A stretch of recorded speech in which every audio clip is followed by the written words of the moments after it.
We did name day something. Let's say item.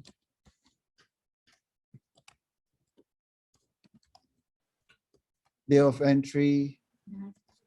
Total number of items. And then we put cost. And we put some formula. Something like that. Doesn't make sense. Michael would just say something else will come later. So between some formula, or let's say between cost and total, I just want to insert a new column next to it. So if I insert a new column, it just becomes great. Can you try that and then we'll continue?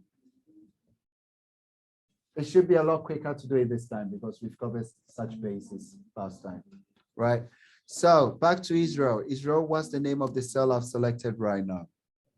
The current one now. Yes. That's the cell D.